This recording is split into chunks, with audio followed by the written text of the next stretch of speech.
नमः सिद्धेभ्यः।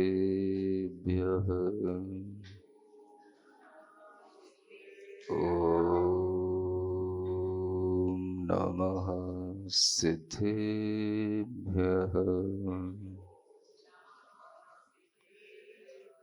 ॐ नमः सिद्धेभ्यः।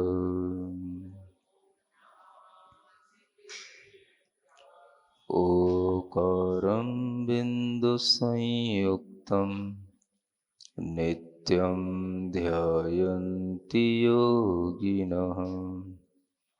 कामदं मोक्षदं चैव ओंकाराय नमो नमः। अरहमित्यक्षरं ब्रह्म वाचकं परमेष्ठिनः।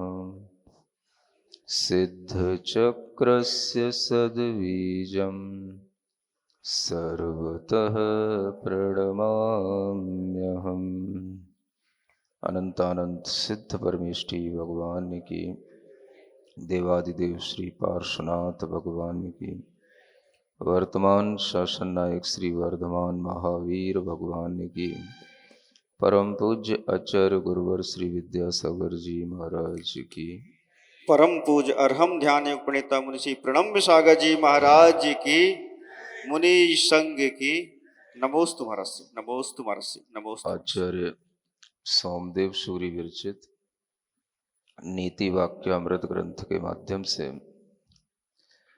अध्यात्म विद्या को जानने के लिए यहाँ आत्मा और उससे संबंधित इंद्रिय, मन आदि के विषय में कुछ सूत्र दिए जा रहे हैं, जिनके माध्यम से हमें अपनी आत्मा के लक्षणों का भी ज्ञान होता है।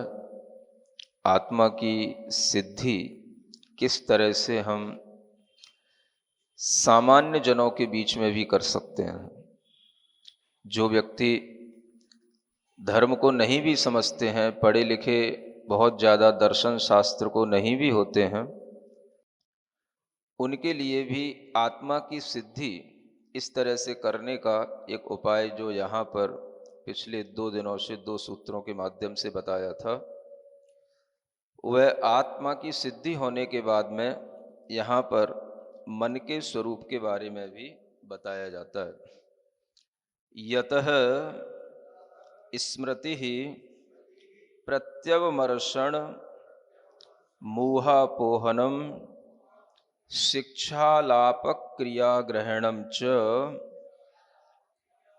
भवति तन्मनः।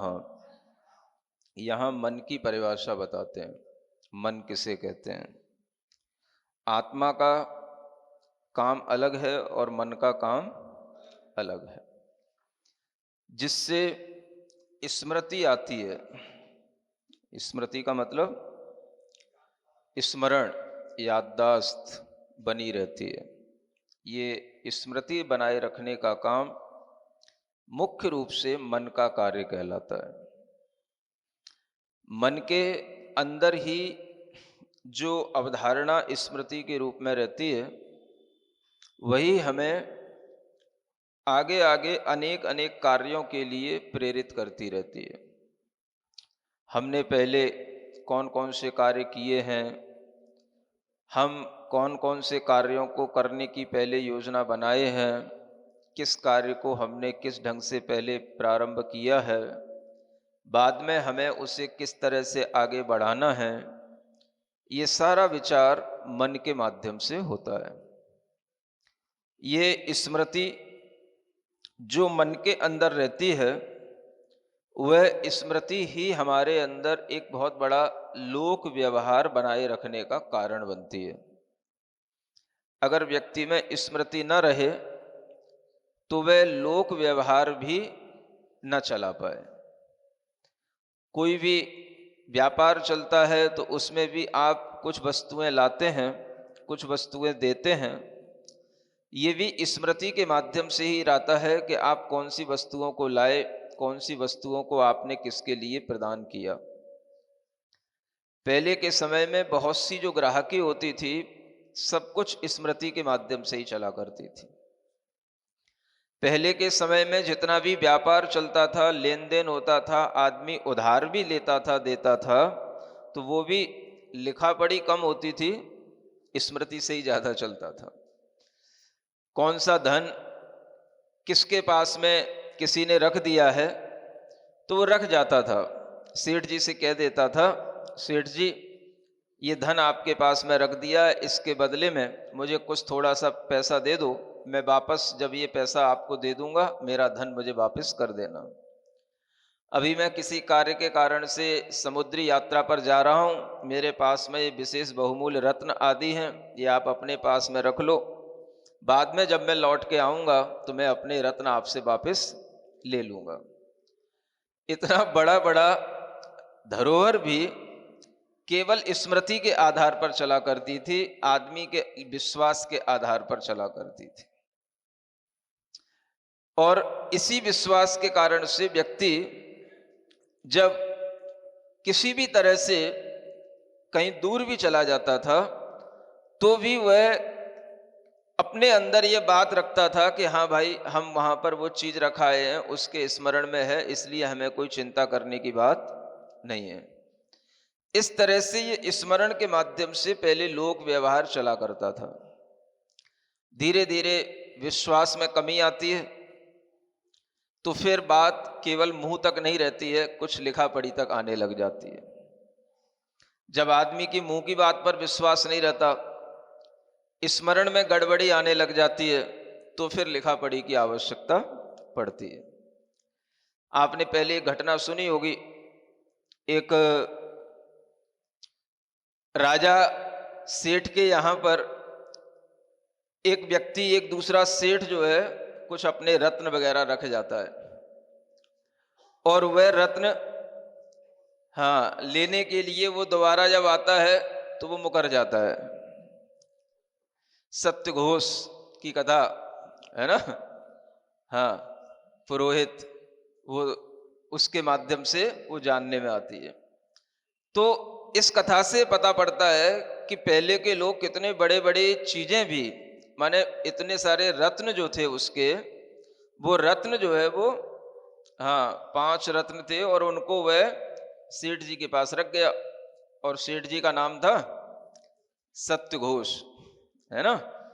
और उन्होंने अपनी पहचान बनाए रखने के लिए अपने गले में एक चाकू भी लटका रखा था कि जिस दिन मैं झूठ बोलूंगा उसी दिन अपनी जीभ काट लूंगा है ना। ऐसा लोगों के लिए विश्वास उनने उत्पन्न करा रखा था। और वह व्यक्ति जो उनके लिए रत्न रख गया, कुछ महीनों बाद वापस लौट करके आया तो सत्य घोष की नीयत खराब हो गई। तो वो कहने लगा, देखो मैं पहले से ही बता रहा हूं, ये सामने आने वाला व्यक्ति पागल है और ये आकर के अभी कुछ ऐसी बातें करेगा जैसा मैं कह रहा हूं।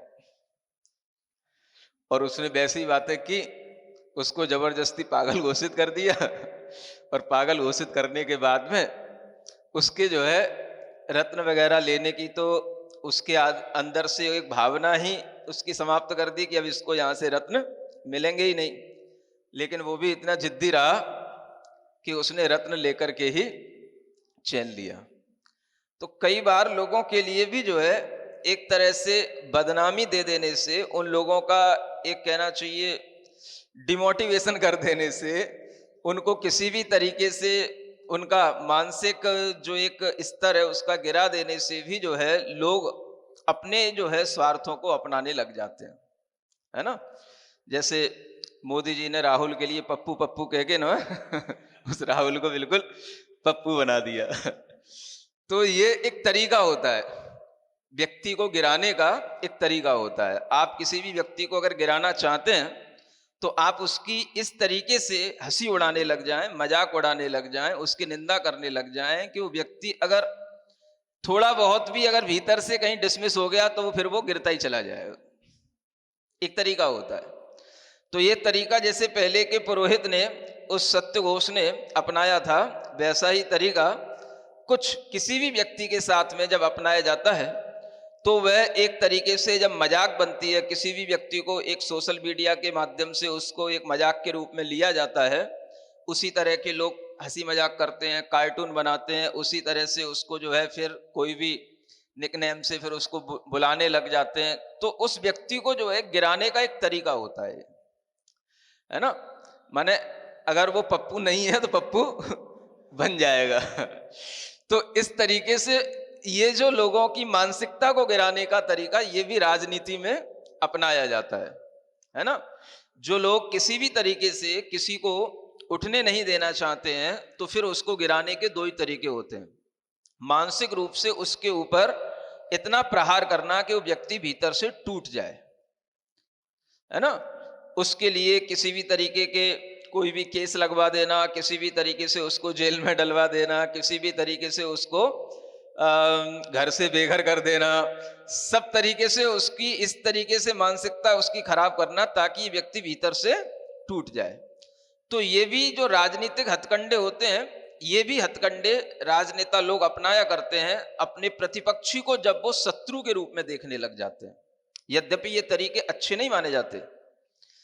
जो लोकतंत्र है उसमें ये तरीके जायज नहीं है, ये तरीके नाजायज हैं। लेकिन जब सत्ता हाथ में होती है तो सब कुछ जायज होता है ना। बॉस इज ऑलवेज राइट, वो वाली बात आ जाती है। तो ये तरीके लोकतंत्र के लिए अच्छे नहीं होते, लेकिन फिर भी इन्हीं तरीकों को अपना करके विपक्ष को गिराना, विपक्ष को मिटाना, ये भी जो है आजकल देखने में आ रहा है। ये भी लोकतंत्र के लिए अच्छी बात नहीं कही जा सकती है, क्योंकि हमें कभी भी विपक्ष को शत्रु के रूप में नहीं देखना चाहिए। लोकतंत्र में विपक्ष कभी शत्रु नहीं होता है। राजतंत्र में तो एक राजा का दूसरा राजा शत्रु होता है, लेकिन लोकतंत्र में जो पार्टियां होती हैं वो एक दूसरे के लिए शत्रु नहीं होती हैं। लेकिन आज ये मानसिकता बनने लगी है, हर पार्टी दूसरे पार्टी के लिए शत्रु के रूप में देखने लगी है। चाहे वो कांग्रेस हो, चाहे सपा हो, बसपा हो, बीजेपी हो, कोई भी हो, हर पार्टी एक दूसरी पार्टी को शत्रु के रूप में देखती है। लेकिन जो हानि पहुंचाते हैं एक दूसरे के लिए, एक दूसरे के मंत्रियों को, नेताओं को, यह मानसिकता लोकतंत्र की अच्छी नहीं है। ये पूरे लोकतंत्र के अंदर ये पाठ पढ़ाने के लिए कुछ ऐसा होना चाहिए कि जो लोग राजनीति में आगे बढ़ते हैं उन्हें लोकतंत्र का इस तरह से पाठ पढ़ाया जाए कि ये लोग आपस में शत्रुता की मानसिकता ना रखें। ये मानसिकता जब सामने आती है तो फिर अपने आप वह लोकतंत्र में जो बातें होती हैं वो दिखाई नहीं देती और उसकी हानियां भी सामने आने लग जाती हैं। तो एक तरीके से पहले जब लोग हुआ करते थे तो वो केवल मुंह जवानी ही सब कुछ कहा करते थे। कहते थे आदमी की जीभ का विश्वास होता था, आदमी की बात की साख होती थी, है ना। आपने कह दिया माने हमने मान लिया, इतनी आदमी की साख हुआ करती थी। ये लिखा पढ़ी जो शुरू हुई, ये विश्वास की कमी के कारण से शुरू हुई।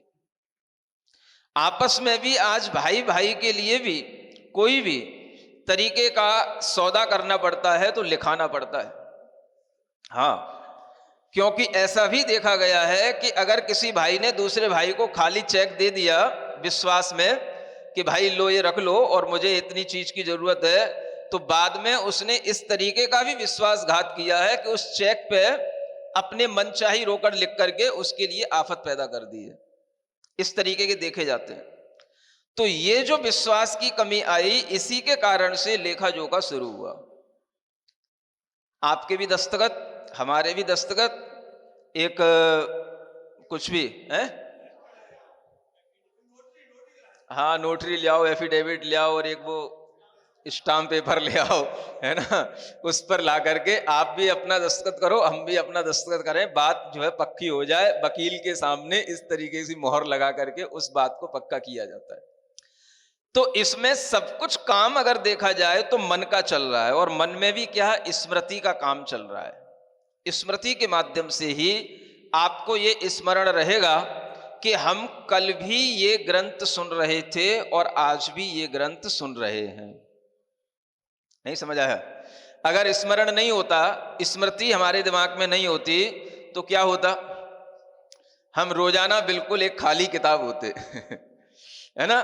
और फिर आपसे ये नहीं पूछा जा सकता कि भाई कल जो हमने अध्यात्म का विषय शुरू किया था, आज हम उससे आगे बढ़ रहे हैं, ये ना हम कह सकते और ना आप सुन सकते, क्योंकि आपकी स्मृति कल की कल गायब और आज फिर नई आपके अंदर स्मृति आ गई।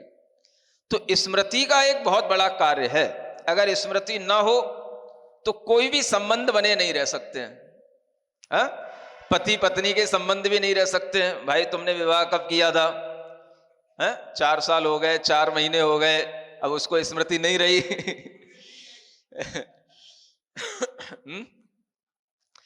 स्मृति का ही सब खेल है ना। देखो स्मृति कितनी बड़ी चीज है, आपका पूरा लोक व्यवहार बनाए रखती है? ये पत्नी आपकी है, ये भी किससे पता पड़ेगा? स्मृति से ही पता पड़ेगा। कई बार वो भी घूम जाती है ना, उसकी भी पहचान करनी पड़ती है। जैसे रत्नों की पहचान करनी पड़ती है, ऐसे पत्नी को भी पहचाना जाता है कि हाँ भाई यही मेरी पत्नी है। ये सारी की सारी व्यवस्थाएं किससे चलती हैं? स्मृति से चलती है। मन के अंदर ये एक बहुत बड़ी क्षमता है जिसके माध्यम से मन स्मरण करके हर चीज को, पास्ट में हुई हर चीज को जानता है और उस स्मृति को सामने रख करके ही वह एक और अपना ज्ञान आगे बढ़ाता है, जिसे प्रत्यवमर्षण कहा जाता है। एक तरह से प्रत्यवमर्षण का मतलब होता है जो हमने पहले स्मरण में रखा है उसी को जब हम फिर कभी दोबारा देखते हैं तो प्रत्यक्ष और स्मृति का एक जोड़ रूप ज्ञान हमारे सामने आ जाता है। इसको एक प्रत्यवी ज्ञान के नाम से न्याय शास्त्रों में कहा जाता है। क्या बोलते हैं इसको? प्रत्यवी ज्ञान। स्मरण से आगे की चीज होती है, लेकिन वो स्मरण पर ही आधारित होती है। तो स्मरण प्लस सामने का जो हमारे सामने प्रत्यक्ष ज्ञान है, वो इन दोनों को मिलाकर के जो ज्ञान बनता है उसको प्रत्यवी ज्ञान कहते हैं, प्रत्यवमर्षण कहते हैं, है ना। माने आपने किसी व्यक्ति को पहले देखा और आज जब वो 4 महीने बाद या 4 दिन बाद भी अगर आपके सामने आया और आपने उसको पहचान करके अपने दिमाग में सोच लिया ये वही व्यक्ति है जो पहले 4 दिन पहले यहां आया था, ये क्या हो गया? ये स्मरण मात्र नहीं है, ये प्रत्यवी ज्ञान है ना। जो उसको देख करके स्मरण में आता है वो प्रत्यवी ज्ञान कहलाता है। और बिना देखे जो अपने अंदर आता है, अपने आप अपनी मेमोरी में आता है, वो कहलाता है स्मृति ज्ञान। तो इस तरह से सब मन के कार्य हैं। मन के कार्य होते हुए भी ये अंतरंग में जो आत्मा के ज्ञानावरण कर्म के क्षयोपशम हैं उससे ही ये सब संचालित होते हैं। मन के इसी कार्यों में आगे कहते हैं ऊहापोह भी एक कार्य है। वैसे ऊहापोह के बारे में पहले बताया था, यहां पर और भी उसको समझ सकते हैं। ऊहापोह का मतलब जैसे हमें किसी विषय में संशय हो जाना, ये ऊहा कहलाती है, और उस संशय का निराकरण कर देना ये अपोह कहलाता है। निश्चय कर लेना कि नहीं ये संशय नहीं, ये चीज ऐसी है। जब तक उसका निराकरण नहीं होता तब तक वह ऊहापोह चलता है। तो किसी भी वस्तु के विषय में अगर हमें संशय होता है तो वह ऊहा है, और उस संशय वाली वस्तु का जब हम समाधान प्राप्त कर लेते हैं तो वह अपोह कहलाती है। यह भी किसका कार्य है? ये मन करता रहता है। आप ये जाने केवल आत्मा का कार्य नहीं है ये। अब यहां पर यह चीज समझने की है।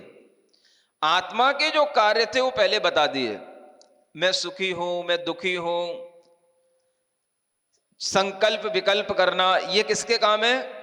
ये आत्मा के काम है। अपने अंदर सुख दुख का अनुभव करना, ये किसके काम है? ये आत्मा के काम है। मन के काम क्या है? ये स्मृति, प्रत्यवी ज्ञान, ऊहापोह, ये सब करना, ये किसका काम है? ये मन का काम है। आत्मा मन के बिना कभी ये ऊहापोह आदि से जुड़ नहीं सकती। यद्यपि आत्मा उससे जुड़ी रहती है, लेकिन मुख्य कार्य किसका है? मन का है। इसको आप इस तरह से समझ सकते हैं जैसे एक इंद्रिय जीवों से लेकर के असंगी पंचेंद्रिय जीवों तक मन नहीं होता। क्या सुना? एक इंद्रिय, 2 इंद्रिय, 3 इंद्रिय, 4 इंद्रिय, और पंचेंद्रिय में भी असंगी पंचेंद्रिय जीव, इनमें क्या नहीं होता? मन नहीं होता। तो इन जीवों के अंदर कभी भी ये चीज नहीं रहती, स्मृति, प्रत्यभिज्ञान, ऊहापो, ये इन जीवों में कभी ये मन के माध्यम से होने वाले कार्य नहीं होते।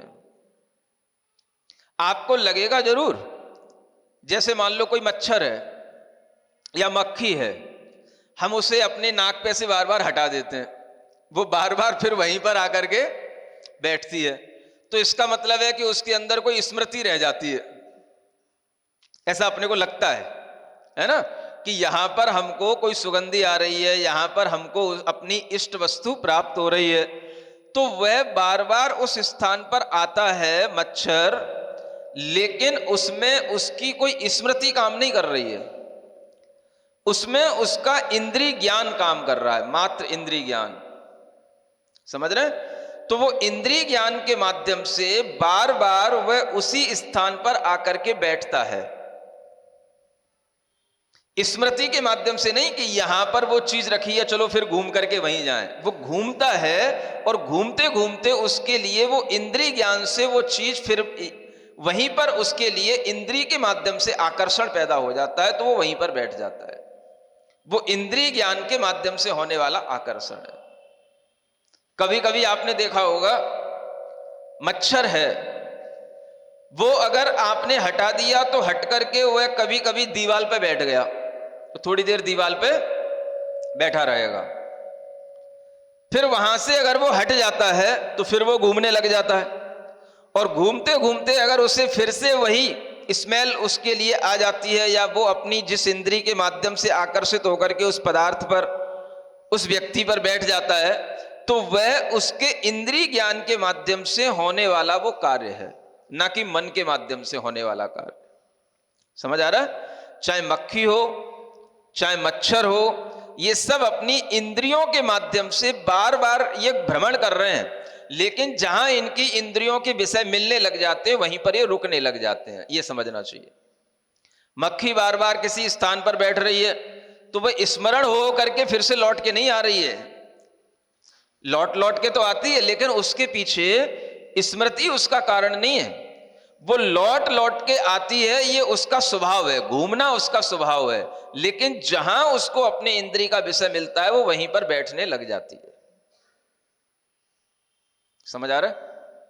मन का काम क्या होता है? अगर मन की स्मृति उनके अंदर हो जाए तो वो आपके लिए फिर किसी भी तरह से स्मरण उनके लिए हो जाए तो वो आप उस स्थान को भी छोड़ दोगे तो बिल्कुल नहीं छोड़ेंगे। फिर नहीं समझ में आया? मक्खी, मच्छर, दूसरे कीड़े अगर उन्हें स्मृति हो जाए तो फिर आप दूसरे स्थान पर चले जाओगे तो भी आपके पीछे पीछे चले जाएंगे, बोले अब हम इसको नहीं छोड़ेंगे, इसका खून बहुत अच्छा है। समझ आ रहा है? लेकिन उनसे आप छुटकारा पा लेते हो, है ना? नहीं तो फिर ऐसा होता कि मच्छर को, मक्खियों को आपने गेट के बाहर किसी तरह से कर दिया और जैसे ही आप गेट के बाहर निकले तो फिर आपके ऊपर धमक जाते हो, बोले इसने मुझे बाहर निकाला। समझ आ रहा है? तो उनकी नेत्र इंद्रिय में ना स्मरण की क्षमता है, ना उनकी और किसी इंद्रिय में स्मरण की क्षमता है, वो तो सिर्फ उस इंद्रिय के अनुसार काम करते रहते हैं। ये आपके लिए बहुत बड़ा सेफ्टी पॉइंट है। संगी पंचेंद्रियों के साथ ये नहीं होता है। संगी पंचेंद्रियों को अगर आपने किसी भी तरीके से बाधित किया तो वो आपसे कोई भी तरीके का बदला ले सकते हैं, क्योंकि उनके पास में स्मृति रह जाती है। इसलिए ये कार्य किसके होते हैं? जो संगी पंचेंद्रिय जीव होते हैं उन्हीं में ये स्मृति, प्रत्यभिज्ञान आदि चीजें समझ में आती हैं। ऊहापोह जो होगा वो किनके लिए होगा? उन्हीं पंचेंद्रिय, संगी पंचेंद्रिय जीवों के लिए ही ये ऊहापोह होता है ना? शिक्षा, शिक्षा किसको दी जाएगी? जिनके पास में मन होगा, मन से ही शिक्षा का ग्रहण होता है। जिनके पास में मन नहीं होगा वो शिक्षा को कभी ग्रहण नहीं कर सकते, है ना? आलाप माने किसी भी तरह का कथन करना, वचन बोलना, ये सब पद्धति भी जो है सिखाई जाती है। किनके लिए? आपको इस तरह से बोलना है, ये लैंग्वेज, अलग अलग भाषाएं सिखाई जाती हैं। ये सब कौन सीख सकता है? जिनके पास में मन होता है वही सीख सकते हैं।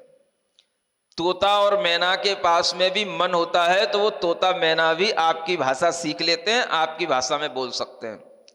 लेकिन उसके पीछे चीज क्या है?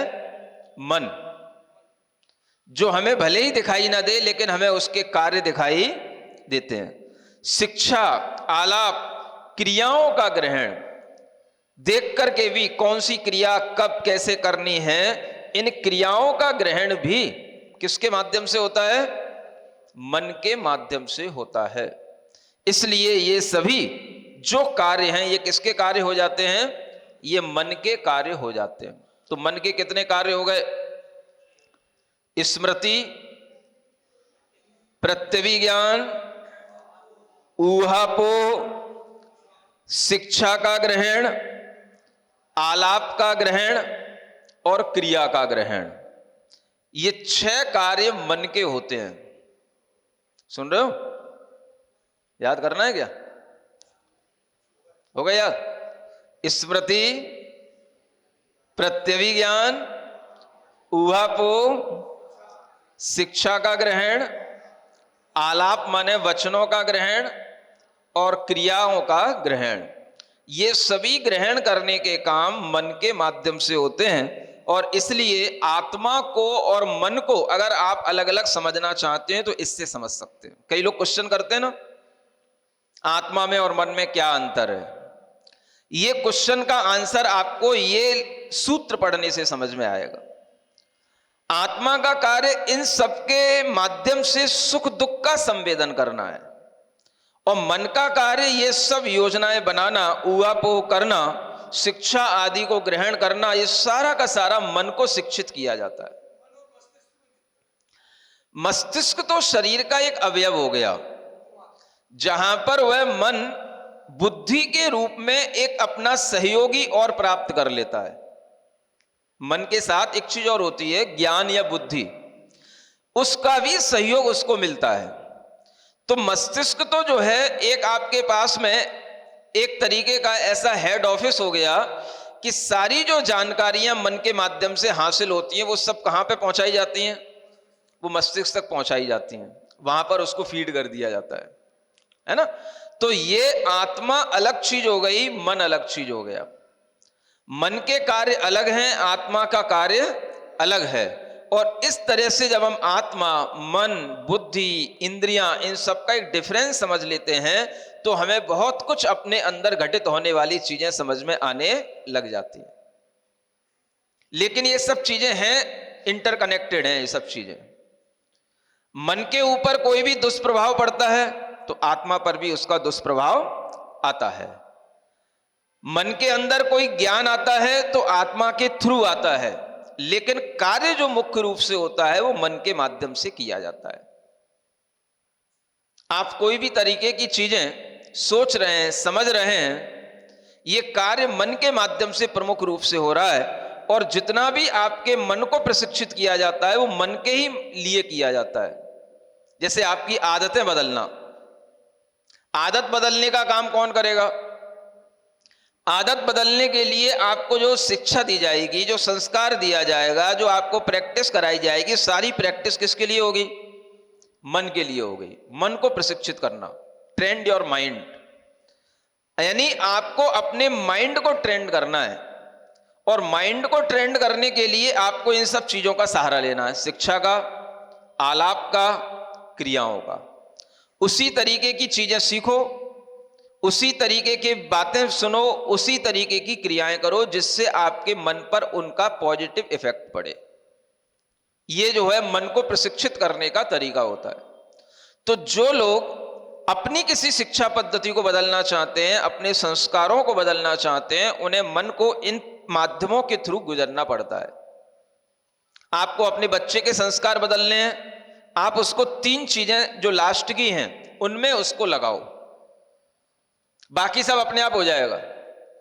स्मृति, प्रत्यभिज्ञान, ऊहापोह, ये तो भीतर का सिस्टम है, ये तो काम करता रहेगा। लेकिन शिक्षा, आलाप और क्रिया, इन तीनों चीजों को हम चेंज कर सकते हैं। और ये तीनों चीजें चेंज होकर के फिर उसके लिए उसी तरीके की स्मृति दिलाएंगी, उसी तरीके की उसके अंदर प्रत्यभिज्ञान होगा, ऊहापोह होगी। तो ये जो तीन चीजें हैं ये बाहर की हैं, तीन चीजें भीतर की हैं। मन के अंदर बाहर से तीन चीजें सीखने में आती हैं और तीन चीजों से मन भीतर काम करता है, जो उसकी अपनी ताकत होती है। तो बाहर से आपको कोई शिक्षा दी जा सकती है, लेकिन वो शिक्षा भी तब काम आती है जब आपके पास में स्मृति अपनी हो। स्मृति आपको बाहर से नहीं दी जा सकती। ऊहापोह की क्षमता आपकी होनी चाहिए।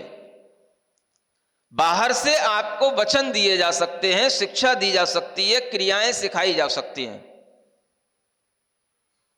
नृत्य कला होती है, सिखाया जा सकता है। गायन कला होती है, सिखाया जा सकता है। भाई यहां पर ऐसे हाथ रखो, ऐसी उंगलियां यहां पर चलाओ, इस स्वर को उत्पन्न करना है तो यहां उंगली रखना, इस स्वर को उत्पन्न करना है तो यहां उंगली रखना।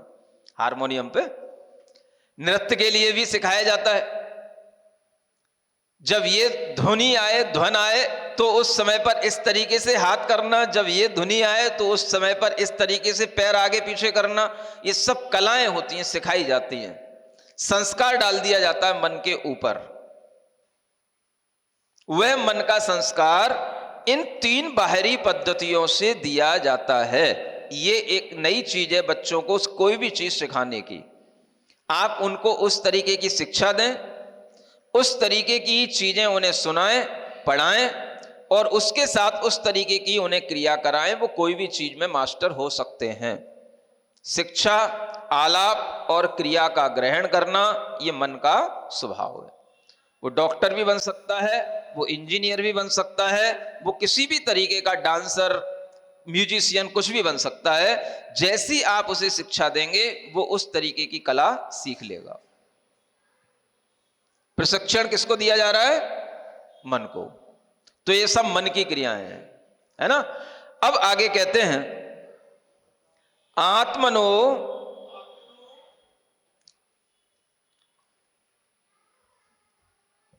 ये इंद्रियों की परिभाषा आपको बताई जा रही है ना। आत्मा के लिए विषयों के माध्यम से जो व्यवहार किया जाता है वो इंद्रियां कहलाती हैं, है ना। विषयानुभवन द्वाराणि इंद्रियाणि। आत्मनो विषयानुभवन द्वाराणि इंद्रियाणि, ये कहा गया। अब देखो ये इंद्री की परिभाषा है। इंद्री का मतलब क्या हो गया? विषयों के अनुभव के द्वार को इंद्री कहा जाता है।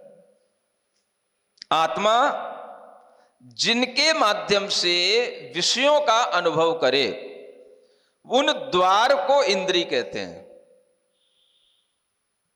कुछ समझ आ रहा है? इंद्रियां कौन सी? स्पर्शन इंद्री, रसना इंद्री, घ्राण इंद्रिय, चक्षु इंद्रिय और अंतिम कर्ण इंद्रिय। ये पांच इंद्रियां हैं। पंचेंद्रियाणी, तत्वसूत्र पढ़ते हो? ये पांच इंद्रियां हैं और इन पांच इंद्रियों के अपने अपने ऑब्जेक्ट हैं, जिसे विषय कहते हैं। विषय का मतलब क्या हो गया? ये अपने अपने ऑब्जेक्ट को ही कैच करती हैं ये इंद्रियां, है ना। उनके ऑब्जेक्ट क्या है वो आगे शब्द में बताया जा रहा है। शब्द, स्पर्श, रस, रूप, गंधा ही विषयाः। ये इनके विषय हैं। शब्द, स्पर्श, रस, रूप और गंध। तो स्पर्शन इंद्री का विषय क्या है? बोलो। या यूं पूछे जैसे सूत्र में लिखा है, शब्द किस इंद्री का विषय है? बोलो। शब्द किससे सुनाई पड़ता है? आंखों से। कर्ण इंद्री का। शब्द किस इंद्री का विषय है? कर्ण इंद्री का। स्पर्श किस इंद्री का विषय है? रस किस इंद्री का विषय है? जिह्वा इंद्री, रसना इंद्री का। रूप किस इंद्री का विषय है? चक्षु इंद्री का। और गंध किस इंद्री का विषय है? घ्राण इंद्री का। ये पांच इंद्रियों के पांच विषय हैं। आप देखें कि ये इंद्रियां सब सिर्फ अपने अपने विषयों को ही ग्रहण करती हैं। क्या सुना? कोई किसी के बीच में इंटरफेयर नहीं करती। किसी भी तरीके से स्पर्शन इंद्री के विषय से स्पर्श का ही ग्रहण होगा, रूप का नहीं। चक्षु इंद्री रूप को ग्रहण करती है, शब्द आदि का नहीं। घ्राण इंद्री स्मेल को ही ग्रहण करती है, रूप आदि का नहीं। यह हर इंद्री का अपना अपना विषय है और इस तरह से विषयों के अनुभवन के द्वार को इंद्री कहा गया है। ये क्या है? These are 5 doors. द्वार का मतलब समझते हो ना क्या? घर में एंटर करते हो किसके थ्रू? दरवाजे के थ्रू होकर जाते हो ना। तो यही दरवाजा जो है वो इंद्रियां हैं। यानी इससे आपको अपनी शरीर और अपनी आत्मा के बहुत अच्छे ढंग से भेद विज्ञान इन परिभाषाओं से हो सकते हैं। अगर आपके लिए एक बार ये बायोलॉजी सीखने में आ गई तो आपको जीवन में कभी भी इस तरह की दिक्कत नहीं होगी कि हम अपने मन से परेशान हैं, हम अपने विचारों से परेशान हैं। आपको पता होगा ये मन और विचार कहां से आते हैं, अगर हम इन्हें चेंज करना चाहते हैं तो हमें किस चीज को चेंज करना चाहिए। इंद्रियों के माध्यम से क्या काम होते हैं? तो हम केवल विषयों के अनुभव करते हैं, ये इंद्रियों का काम है ना। गर्मी लग रही है, पसीना आ रहा है, थोड़ा सा कुछ ठंडी ठंडी हवा करो, हाँ, कूल कूल, कूलर लाओ, कुछ ठंडी ठंडी बौछार हो जाए और कूल हो जाए, है ना। एसी लगा दो, उसी में बिठा दो, बिल्कुल एयर कूल्ड वातावरण हो जाए। उस समय पर आपको तृप्ति मिल रही है, सुख मिल रहा है। कौन सी इंद्रिय के माध्यम से? बताओ। कूलर की आवाज सुन के कि एसी की गंध सुन के? किससे सुख मिल रहा है? आपकी स्पर्शन इंद्री जो है सुख अनुभव स्पर्शन इंद्री के माध्यम से कर रही है, लेकिन कर कौन रहा है? आत्मनः। ये समझना है, आत्मा को विषयों के अनुभव हो रहे हैं। अनुभव करने का काम कौन कर रहा है? आत्मा कर रही है। अब उसका मेन जो सब्जेक्ट है वो आत्मा है। यद्यपि उसके बीच में मन भी आएगा, इंद्रियां स्वयं भी होंगी, लेकिन उन सब के पीछे जो एक इच्छा शक्ति है वो किसकी है? वो आत्मा की है। अनुभव किसको होना चाहिए? सुख किसको मिलना चाहिए? मेरी आत्मा को। स्पर्शन इंद्री के द्वार से मन की धारणा के माध्यम से आत्मा को सुख मिलता है। अब इसमें मन की धारणा भी जुड़ी होती है। धारणा क्या? मन को पता है अगर यहां एसी लगा हुआ है तो एसी खुलेगी, चालू होगी, तभी जो है उससे हमें सुख मिलेगा। तो ये मन के अंदर एक धारणा बैठी हुई है।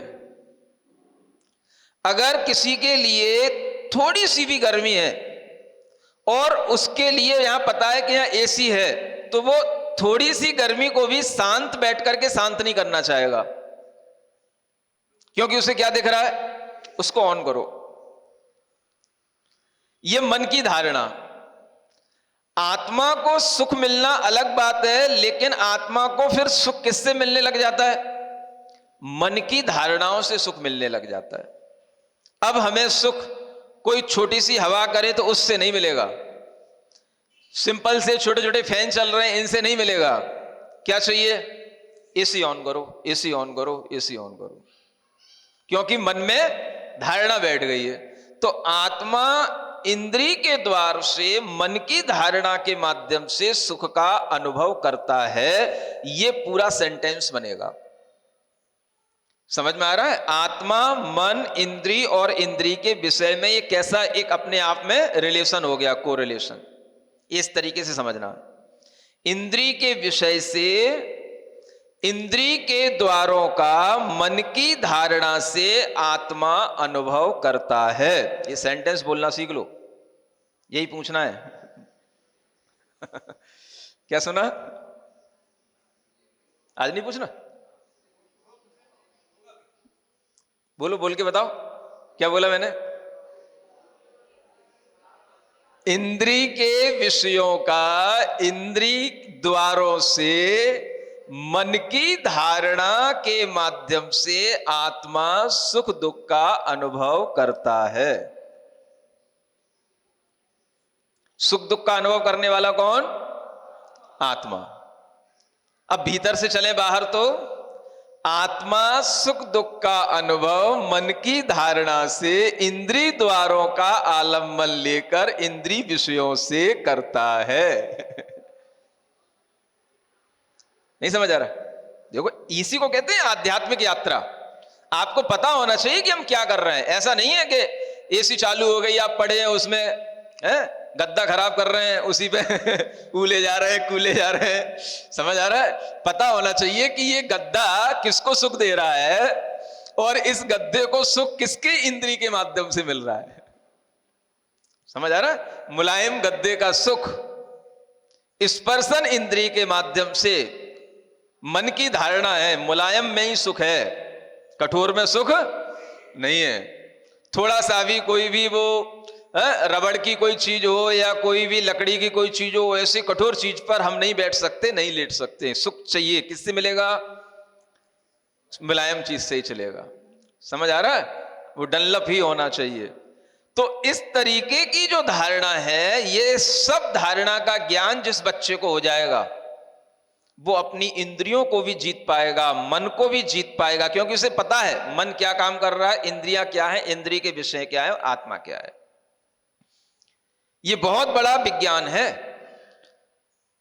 इसी से हम बाहर से भीतर तक को समझ सकते हैं और भीतर से बाहर तक को समझ सकते हैं। तो अनुभव जो करने वाला होता है सुख दुख का, वो आत्मा है। और उस आत्मा ने अपने बगीचे में इतनी चीजें तैयार कर रखी हैं, इनसे वो सुख दुख का अनुभव करता है। इसलिए वो आत्मा हमेशा मन के अनुकूल ज्ञान जो उसे मिलता है, उसी के डिपेंड होने के कारण से आत्मा को मन के ही माध्यम से सुख दुख का अनुभव आता है। तो बीच में एक चीज आ गई, मन। ये मन जो होता है, ये बाहरी इंद्रिय के विषयों पर और ये बाहरी शिक्षा, आलाप, क्रिया आदि पर ये बहुत जल्दी प्रशिक्षित हो जाता है। और उसी प्रशिक्षण के कारण से इसको अपने आप ये लगने लग जाता है 1 घंटा हो गया है। ये प्रशिक्षण किसको है? मन को है। समझ आ रहा है? भूख लगने लगी है, किसको? समझ आ रहा है? अगर उसके लिए प्रशिक्षण हो गया तो उसके माध्यम से अपने आप घंटी बजने लग जाती है भीतर। सबसे ज्यादा प्रशिक्षण का काम किसके लिए? मन के लिए है। जैसा आप उसे शिक्षा, आलाप, क्रिया और इंद्रिय के विषय देंगे, मन उसी प्रकार से प्रशिक्षित होता चला जाता है। जब पहले मोबाइल नहीं थे, टीवी नहीं थी, इस तरीके की कोई भी जब सीरियल आदि नहीं आते थे, तो लोगों के मनों में उस तरीके के इंद्रिय विषयों का ज्ञान नहीं होता था। लोगों के मन के लिए इतना आकर्षण उन टीवी मोबाइलों से नहीं होता था। लेकिन आज जब वो टीवी मोबाइल इस तरीके से मन को प्रशिक्षित कर दिए कि हमें सब कुछ सुख की चीजें इसी से मिलेंगी, तो इसलिए मन बार बार उसके पास जाकर के बैठ जाता था। और अब तो मन अपने पास ही उन चीजों को रखता है, अपने सामने उन चीजों को ले आता है जिनसे वह मन सुखी होना चाहता है। ये प्रशिक्षण मिल गया उसको। किसको? मन को। जब ये चीजें नहीं थी तब भी तो लोग जीते थे, तब भी तो लोग ज्ञानवान होते थे, तब भी तो लोग सुखी रहते थे। अब आप कल्पना करो, अब आपके लिए ये युग कल्पना के लिए हो गया। आज इस युग में बैठ करके जिन लोगों ने कभी पहले मोबाइल ना चलाए हों, टीवियां ना चलाई हों, ऐसे भी अगर कभी 70 साल के लोग भी आपको मिल जाएंगे, 60 साल के लोग भी मिल जाएंगे, जिन्होंने इन इंस्ट्रूमेंट्स का उपयोग नहीं किया है। वो अपनी स्मृतियों से देखें कि उनके पिताजी, उनके परिवार के लोग किस तरीके से इनके बिना भी जीते थे और वो खुद भी जीते थे। ये तो सब अति अभी 20 साल से होने लगी, ज्यादा पुरानी अति नहीं है ये सब। ये सब 2G 4G 5G ये सब जो है सब होता चला जा रहा है, सब अभी 10 साल के अंदर ज्यादा हो गया।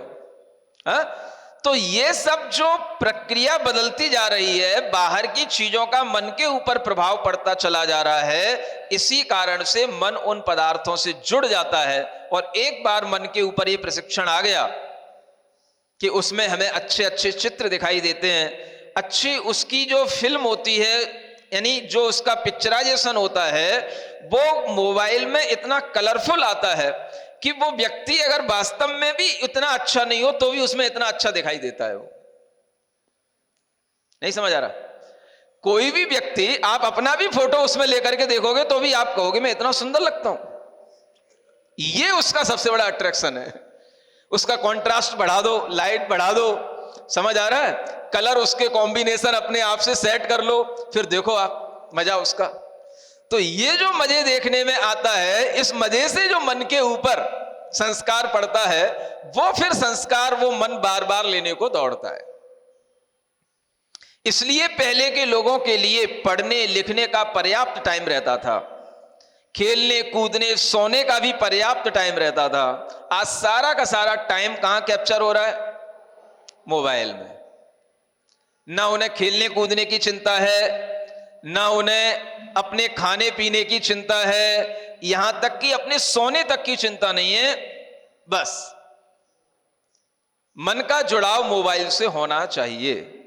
जो उसमें देखने को मिल रहा है कलरफुल चीजें, वो बस मन को प्रभावी कर रही हैं, और उसी प्रभाव के कारण से मन को उसमें खूब टाइम देने में लग रहा है।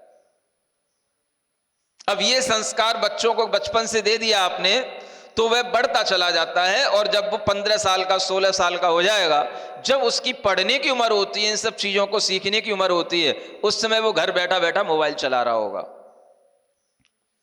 बच्चे क्यों नहीं आते मंदिर, क्यों नहीं आते, अध्यात्म ज्ञान क्यों नहीं सीखना चाहते? तो उनके लिए सबसे अच्छा तरीका है रात में देर से सो, सुबह बच्चा उठता ही नहीं है। और रात में क्या करना, तो रात को खूब 2-2 बजे तक मोबाइल चलाओ, सुबह 8 बजे तक 9 बजे तक सो करके उठो, फिर फ्रेश हो, उसके बाद में 10 बज जाए, जब महाराज मंदिर से निकल जाए तब अपन मंदिर जाएंगे। समझ आ रहा है? ये बच्चों ने अपना शेड्यूल बना रखा है, और फिर जाएंगे, फिर खाएंगे, फिर सो जाएंगे। कई बच्चों को इसी में मजा आता है। एक बच्ची आई, बोले तेरी हॉबी क्या है, क्या अच्छा लगता है? तो वो खुद बताती है, महाराज बस खा लो सो लो, खाना और सोना अच्छा लगता है बस। हाँ, और खाने में भी क्या, ये मम्मी रोटी मोटी बनाती, ये नहीं, हाँ अच्छा मैगी पिज्जा बर्गर ये खाओ और सो जाओ। और वो अभी 6 साल की हुई ऐसी फूल रही हो। समझ आ रहा है? अभी तो उसे अच्छा लग रहा है, अब जब वो बड़ी होगी 16 साल की होगी, तो उसे अपने से ही परेशानी होने लगी, जी मैं कैसी हो गई अब ये। तो बच्चों को खुद नहीं पता हो रहा है कि वो क्या कर रहे हैं और उसके कारण से क्या नुकसान हो रहा है। अगर आपका सिस्टम बिगड़ा हुआ है सोने का, खाने का, उठने का, जागने का, तो आपकी शरीर का सिस्टम भी बिगड़ने लग जाएगा। है? अब मम्मी पापा क्या करेंगे? बच्चों को रुला सकते नहीं, डांट सकते नहीं, और बच्चा रोने लग जाए तो भैया चुप हो जाओ। चुप किससे होगे?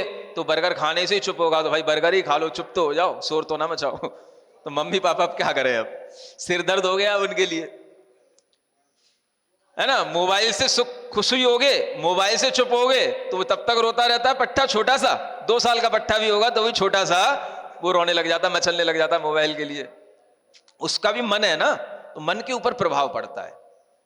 इंद्री के विषय से उसका भी मन प्रशिक्षित होने लगा। अब जब 2 साल से प्रशिक्षित होने लगा, तो 20 साल तक पहुंचने पर वो, अब आप उससे उम्मीद ना रखो कि ये कोई बहुत अच्छा बच्चा बन जाएगा। ये प्रशिक्षण जो मन का इंद्रियों के विषयों के माध्यम से आत्मा में आ रहा है, यही सारा का सारा विज्ञान हमें बताता है कि आत्मा किन चीजों से सुखी हो रही है। जबकि सुख होने के तरीके इनके बिना भी होते हैं और इनसे अच्छे भी होते हैं। सुख होने के तरीकों में अंतर होता है। सुखी क्या पहले के लोग सुखी नहीं थे? क्या अपने दादा अपने परदादा सुखी नहीं थे?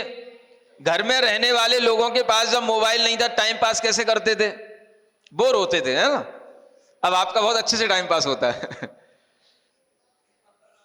कितने अच्छे ढंग से सुखपूर्वक इनका जीवन रहता था, अच्छे ढंग से सोने का समय मिलता था, आपस में बातचीत करने का समय मिलता था, गोष्ठियां करने का समय मिलता था, और फिर उसके अलावा भी अच्छा खेलने का समय मिलता था, और फिर अपने घर के नाती पोतों को खिलाने का भी समय मिलता था, और अच्छे ढंग से भोजन आदि अपने को खिलाने का भी समय मिलता था, और आराम से चैन की नींद सोते थे। हर तरीके से उनकी आत्मा को सुख पहले मिला करता था, और ये सारा सुख छीन लिया किसने? इस मोबाइल ने। नींद हराम कर दी, खुद की भी और जो उसके आसपास रहे उसकी भी। इसलिए अब सबको अलग अलग कमरे चाहिए, क्योंकि एक अगर मोबाइल देख रहा है तो दूसरा उसमें सो नहीं सकता। वहां उसकी लाइट इतनी आती है कि वो अगर मोबाइल चला रहा है तो दूसरा वहां पे सो नहीं सकता। ये समस्या ने अनेक तरीके के विवाद या अनेक तरीके की ऐसी विसंगतियां खड़ी कर दी, जिनके कारण से घर परिवारों में अनेक तरह के विघटन होने लग गए। और सुख जो था, अच्छा आत्मा का सुख, अरे भाई आत्मा को तो सुख का अनुभव करने का काम है। वो सुख का अनुभव इंद्रिय के विषयों के बिना भी वो सुख का अनुभव कर लेता है, और अच्छे इंद्रिय के विषय मिले तो उससे भी कर लेता है। लेकिन जिससे इंद्रियां ही खराब हो जाएं, ऐसे सुख के अनुभव से आत्मा को अंततः दुख ही मिलता है। आज इंद्रियां इन इंद्रिय के सुखों के अनुभव से स्वस्थ हो रही हैं कि खराब हो रही हैं? समझ आ रहा है? अब तो बच्चे का जन्म से चश्मा लगने लगा है।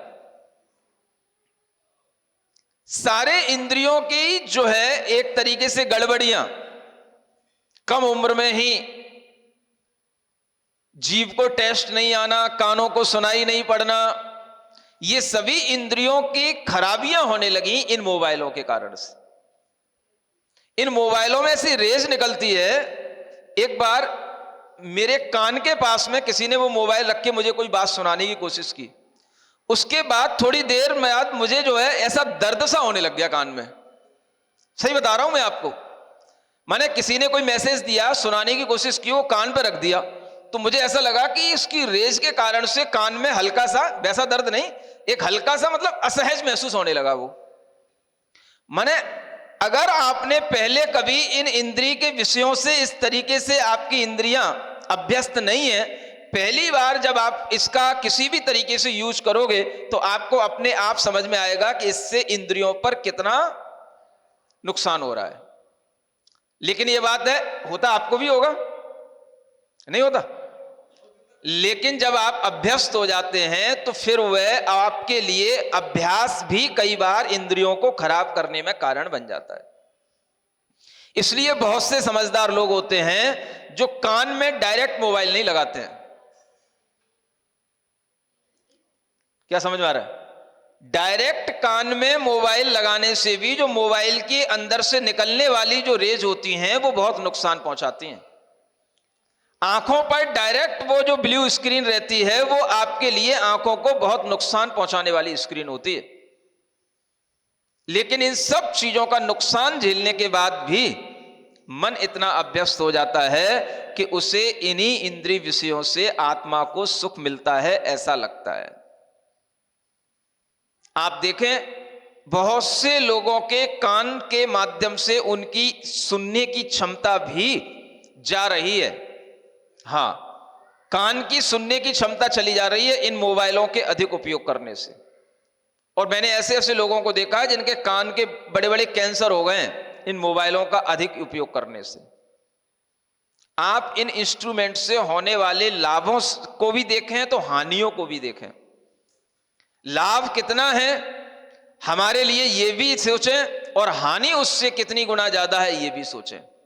अगर आपको अपने ही शरीर की हानि होती है, अपने इंद्रियों की हानि होती है, तो इससे बच्चे को बचाना चाहिए, बड़ों को भी इससे बचना चाहिए। फिर आप कहोगे बच्चे के कान में दर्द हो रहा है, बच्चे को अब बहुत जल्दी दिखना बंद हो गया है, उसके लिए तरह तरह की दिक्कतें होने लगी हैं। इन सब दिक्कतों का कारण ये रेज हैं जिनसे वह बच्चा प्रभावित होता है ना। इंद्रियों के विषय अगर अच्छे होंगे तो मन को और अच्छी धारणा से आत्मा को अच्छी क्वालिटी का सुख मिलेगा। ये सारा सुख जो है ये एक तरीके का सुखाभास कहलाता है। ये सुख नहीं होता। जो सुख वास्तव में होता है वह आत्मा को अच्छे इंद्रिय के विषय से या इंद्रिय के विषय के बिना जो मिलता है वो अच्छा सुख कहलाता है, जो उसका आत्मा का अपना सुख हो, है ना। उस सुख की बात तो अभी लौकिक लोगों को समझाई नहीं जा सकती है। इसलिए यहां पर यह बताया जा रहा है कि आत्मा का काम क्या, मन का काम क्या, इंद्रियां क्या, इंद्रिय के विषय क्या। इतनी जानकारी रखने के बाद में आपको और भी जो जानकारी बची आगे दी जाएगी। बोलिए महावीर भगवान की।